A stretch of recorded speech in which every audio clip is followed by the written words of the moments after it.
Salut les terriens, c'est Hugo de la Team Hercule, j'espère que vous allez bien. Moi ça va super et je suis content de vous retrouver aujourd'hui pour une nouvelle decklist du dimanche sur le nouveau leader Oub de la BT21. Donc un leader ma foi plutôt assez décrié, assez début étant donné que bon, la mécanique du deck est assez particulière et peut donner l'impression d'avantager l'adversaire. Mais au final, je suis assez agréablement surpris du leader. Le leader a quand même beaucoup de points positifs que je vais vous montrer très à présent. Donc on a un leader draw 1, pas éveillé, pas d'effet particulier. On s'éveille à 4 PV en d'étape 1, draw 1, ou et en piquant jusqu'à 6 points de vie, donc soit 4 PV, soit si on a une Z Battle Mister Boo. Qu'est-ce que cette Z Battle?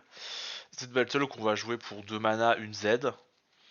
Et quand cette carte est jouée, comme vous pouvez le voir, l'adversaire va piocher une carte et rajouter une carte de sa main à ses Z énergie. Et ça va être ça la mécanique un peu centrale du deck, ça va être de donner des Z énergie à l'adversaire pour permettre d'activer certains effets.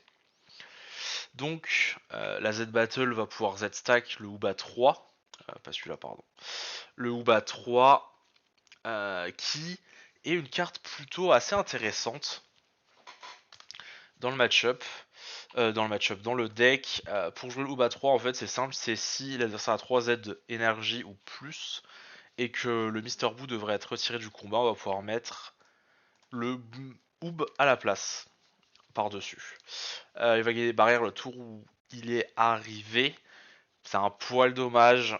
J'aurais bien aimé qu'il ait barrière tout le temps, ça aurait clairement pas été broken. Et en fait, on active Battle si l'adversaire a 3 Z ou plus et qu'on a un Oob en combat, on peut burst jusqu'à 2 cartes de notre deck et combo avec une 0-5000 depuis la drop avec ses capacités annulées. Et bah, au final, c'est plutôt très intéressant de pouvoir combo gratuitement, sachant qu'en plus, on a l'auto limité 1 qui va pouvoir gérer une battle adverse une fois par tour. On arrive donc au leader réveillé, le leader qui, quand cette carte attaque, pioche une carte. Et en plus, il n'y a pas de carte dans la zone de combo adverse au début de l'étape de dégâts, donc dans la dommage step, piocher une carte. Et bah ça, pour le coup, ça, c'est quand même assez intéressant parce que ça a assez souvent forcé l'adversaire, si on gère plutôt bien, à combo euh, sans, euh, sans réel but finalement. Euh, Contre, je sais pas, un Z leader à 20 000, bah vous pouvez taper leader avec votre leader et il va être obligé de combo, sinon vous piochez 2 cartes sur l'attaque. Euh, Si vous tapez leader et qu'il bloque avec un truc, il va devoir combo, sinon vous allez piocher. Il y a pas mal de situations comme ça. Et aussi, il y a un peu l'effet inverse où des fois on va taper leader, je pense on va mettre une super combo, on sera à 25, et l'adversaire bah, il aurait pas spécialement envie de la défendre, il a peut-être envie de prendre des PV, et il va se sentir obligé de combo pour défendre et perdre la value en main pour nous empêcher nous d'en gagner. Et donc ça peut être très intéressant. Et on a aussi une action principale de prendre une Z de la drop, une battle de la drop adverse et de la mettre en Z. Voilà, donc toujours la mécanique de pouvoir charger les Z adverses. Et on a un Z leader. Z leader un peu décevant, je trouve, comme les Z leaders bleus de la BT21. Coûte 3 Z d'énergie plus une énergie. Et en plus, quand on veut le jouer, il faut placer un Mister Boo depuis notre drop sous cette carte.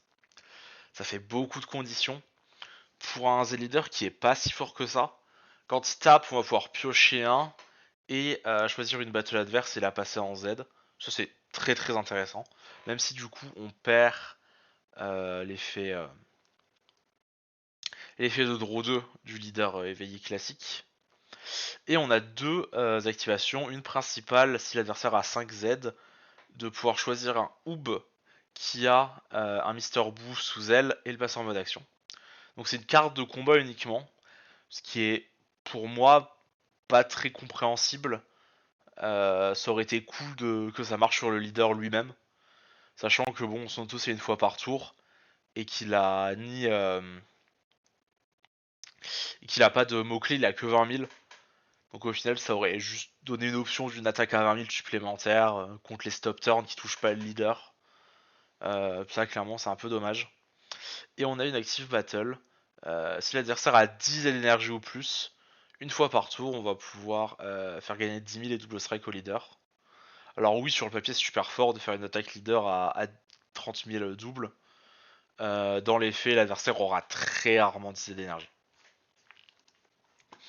Donc ensuite, le deck, c'est un deck qui est très très peu archétypé, étant donné que l'archétype il pue la merde. Concrètement, l'archétype est vraiment à chier globalement. Ce qu'on va jouer dans l'archétype, c'est la toolbox des drop 1. Donc on a un Mister Boo Migusta qui, quand on va le combo en limite 1, si l'adversaire a 3 cartes en main au moins, il va prendre une carte de sa main, l'ajouter en Z et piocher une carte.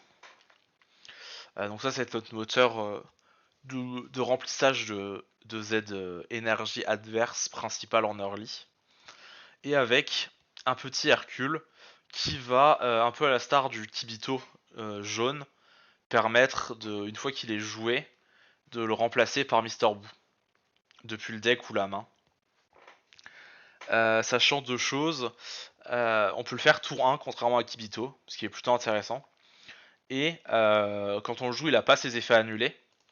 Mais par contre, il pioche uniquement quand il est joué depuis la main. Donc on n'aura pas l'auto de draw si on le joue depuis la main. Mais on pourra le combo directement pour faire charger des aides à l'adversaire.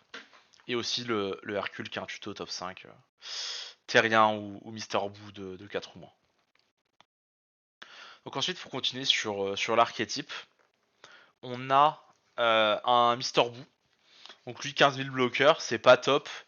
Mais je joue quand même en x2 pour ajouter 2 Mister Boo dans le deck. Parce qu'on a besoin pour le Z éveil et pour faire l'union fusion qu'on verra tout à l'heure. Et c'est aussi un moyen de donner des aides d'énergie à l'adversaire si besoin.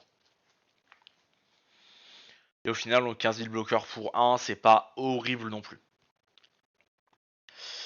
On a un Oob. Ce Oob, on va pouvoir le jouer pour 2. Et ensuite, une fois qu'il est joué, si l'adversaire a 5Z ou plus, on peut Union Absorbe un Mister Boo depuis la drop pour jouer un Oob bleu drop 8 en mode action. Et le drop 8, c'est celui-là, le drop 8 qui est extrêmement intéressant. Une staple bleue, de toute façon, on le voit dans les premiers tournois BT21. La plupart des decks bleus le jouent en x2, x3. Lui, globalement, qu'est-ce qu'il va dire? C'est si notre leader est exclusivement bleu et que l'adversaire a 3 énergies ou plus, quand on la joue, on draw 1. On choisit 3 battles adverses depuis la zone de combat ou la drop et on les met en Z. En termes de staple, c'est très fort. On a une 30 000 double deflect qui draw et qui en plus gère le board adverse. Donc c'est très intéressant. Et dans le deck là, on a en plus un peu l'effet qui se coule de pouvoir se dire que on peut prendre des drops, des battles en drop de l'adversaire et les mettre en Z pour charger ses Z d'énergie et trigger nos effets. A noter que le fait de pouvoir toucher la drop, c'est quand même assez intéressant contre les decks qui vont jouer des singes, les decks qui vont jouer peut-être noir, qui vont jouer certaines choses, c'est toujours intéressant, même si bon, donner des aides à l'adversaire, forcément, ça peut être à double tranchant. Et on a une petite auto une fois par tour. Si entre l'adversaire et vous totalisez 7 Z d'énergie ou plus, si l'adversaire active un contre, il rajoute une carte de sa main à ses Z d'énergie. Donc globalement, on est sur un mini sell, j'ai envie de dire, sauf que là ça coûte 2. C'est moins bien, mais ça coûte 2. Dans l'ensemble, c'est plutôt pas dégueu, je pense c'est une excellente carte. On notera quand même que, bien que ce soit une carte de l'archétype, globalement on est sur une staple. Et là, bah, pour les cartes de l'archétype, c'est à peu près tout. On a une super combo. Oob, je décide de jouer celle-là parce qu'elle est tutorisable. tout simplement est tutorisable de pas mal de façons. On a le tuto terrien avec le Mister Satan et le tuto aussi avec le Gokoob, qui est une promo assez récente, qui est une excellente carte, qui va pouvoir taper en 15 000 répliques et draw pour 1. Et en plus elle a deflect, donc c'est vraiment une très bonne carte. Dans un deck un peu mid-range. Après le reste du deck, on est sur globalement du good stuff assez classique, la Secret Golden Cooler évidemment. De toute façon on donne plein de aides à l'adversaire, donc autant en profiter.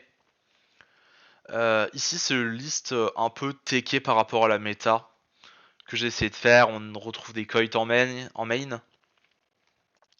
Pardon, le petit Trunks SSJ2 qui a la capacité de gérer les immortels pour les Amasu notamment. Avec le retour de vert, on en voit un petit peu. Et vu que ça gère les barrières, ça peut aussi gérer les Silver Bullet anti-bleu. Ça peut être intéressant étant donné que globalement le gameplay du deck ça va se résumer à spammer les drop 8 Oob à tous les tours à partir du T3 adverse. C'est plutôt une bonne option de jouer le Trunks. En nouvelle carte autre que les staples, on a ce petit contre plutôt intéressant, qui dit que si l'adversaire a 4 énergies au plus, on draw 1. Donc déjà de base, dans l'idée c'est pour 1 on annule et on pioche, donc ça se recycle. C'est plutôt cool dans un deck bleu.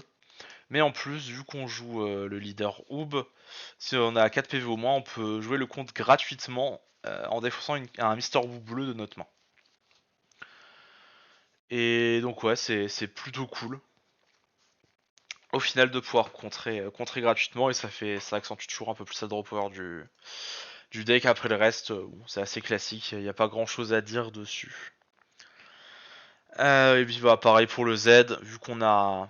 Je disais de jouer 2 et 2, les Bou et Ou, parce que ça reste quand même des excellentes cartes. Et bon, c'est l'Imbirus de manière assez classique. Donc là, à première vue, on peut se dire ouais, le deck a l'air sympa et tout. Mais malheureusement, dans la méta, c'est assez compliqué. Pour une raison très simple. Le deck se base quand même pas mal sur le Mister Boo qui va jouer Oob. Parce que bah, ça nous fait vraiment un tour de défense assez fort. On va avoir un bloqueur, plus lui qui arrive barrière, donc qui assure de faire une combo gratuite. Ça fait que souvent, bah, sur votre T2, que ce soit le T2 ou le T3 adverse, bah, vous n'allez pas vraiment avoir besoin de vous défendre. Réellement, peut-être un petit contre qui va partir. Et bah, contre jaune, malheureusement, très souvent il va faire bah, pour 1, je fais Goku Vegeta, et il le blanque, et il le tue. Voilà, et pas de counterplay. Ah ça malheureusement. Donc ouais, c'est un peu dommage. C'est quelque chose qui fait assez mal au deck. Pourtant le deck a quand même de bons arguments, il est très bon contre noir, plutôt bon contre vert également étant donné qu'on pioche beaucoup. Mais contre jaune ça va être assez compliqué, notamment contre Majin. Malheureusement je pense que jouer un deck qui a pratiquement 0% contre Majin, c'est clairement pas possible dans la méta actuelle. Après bon, le deck forcément a d'autres faiblesses. Le fait de donner des aides à l'adversaire contre jaune en général, bah il va pouvoir peut-être un peu plus abuser des aides battle, mais pas contre jaune, contre rouge, il va pouvoir abuser des Vegeta. Contre jaune, il va peut-être abuser des Goku, de ce genre de choses. Bon, contre bleu, il va pouvoir abuser de ses aides aussi, même si elles sont un peu moins dérangeantes dans le mirror. On a quand même pas mal de bons arguments, mais euh, c'est trop, trop sensible au fait de blanc et de KO le Mister Boo. Et au final, on joue un deck qui est très peu archétypé avec beaucoup de staples. Et je pense très honnêtement que dans un but de jouer un bleu avec full staple, bah autant jouer Soul Striker. Où globalement, là le draw 2 est cool, mais le D-Tap 2 sera très souvent meilleur que le draw 2. Mais on est quand même sur un deck assez agréable à jouer. Et les gens qui aiment bien les decks bleus, je peux quand même vous conseiller de tester le deck. Il est plutôt sympatoche. Bon, bah merci de nous avoir écoutés, j'espère que vous avez aimé la vidéo. N'hésitez pas à tabasser le bouton de like sur cette vidéo, je compte sur vous. Et prenez soin de vous. Salut, Taria.